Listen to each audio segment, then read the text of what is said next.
안녕하십니까. 개인회생위원 법원 출신 법무사 남태영입니다. 오늘은 개인회생을 신청할 때 법원이 채무자에 대해 집중적으로 조사하는 핵심사항, 즉 이것 때문에 기각될 수도 있는 포인트에 대해 알려드리겠습니다. 구독과 좋아요는 저에게 큰 힘이 됩니다. 구독, 좋아요 부탁드립니다. 갖기 어려운 빚을 정당한 절차로 조정받고 새 출발할 수 있는 기회를 주니까요. 하지만 이 제도를 악용하는 사람들도 분명히 있습니다. 그래서 법원은 신청서를 꼼꼼하게 검토하며 정말 회생이 필요한 사람인가를 확인합니다. 오늘은 법원이 실제로 중점적으로 보는 4가지 포인트를 짚어보겠습니다. 법원이 제일 먼저 보는 건 최근 1년 이내의 대출 내역, 즉 최근 채무입니다. 예를 들어 개인 회생 신청 직전에 1,000만원, 2,000만원을 새로 빌렸다면 법원은 반드시 이렇게 물어봅니다. 그 돈은 어디에 썼습니까?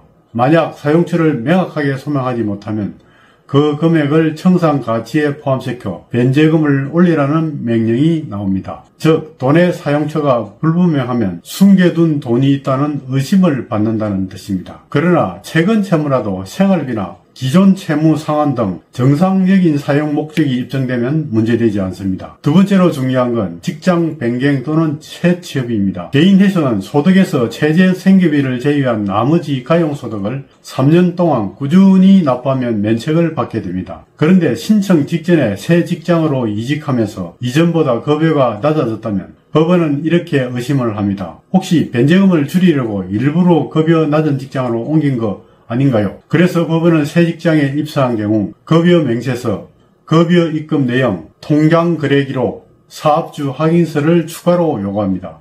심지어 의심이 큰 경우엔 핸드폰 통화 내역까지 제출하라고 합니다. 정말로 그 직장에서 근무 중인지를 확인하기 위해서죠. 세 번째로 최근 이혼한 경우입니다.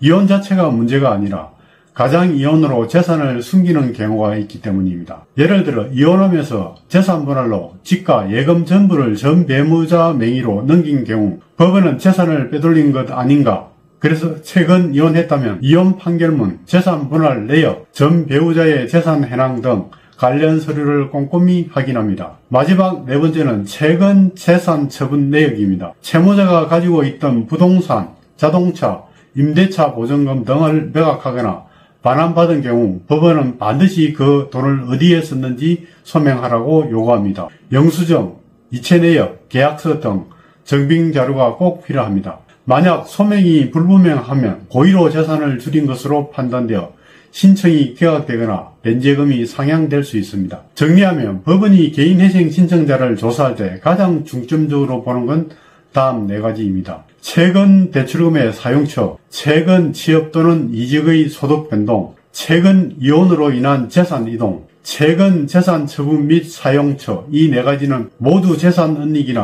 허위 신고와 직결됩니다. 따라서 개인 회생을 준비하신다면 이 부분은 반드시 증빙 자료로 미리 정리해 두셔야 합니다. 전국 어디서든 전화 상담이 가능합니다. 전화 상담만으로도 충분히 사건 진행이 가능하니 혼자 고민하지 마시고 언제든지 문의 주세요. 이 영상이 조금이라도 도움이 되셨다면 구독과 좋아요 부탁드립니다. 회생 파산 전문 법무사 남태영이었습니다.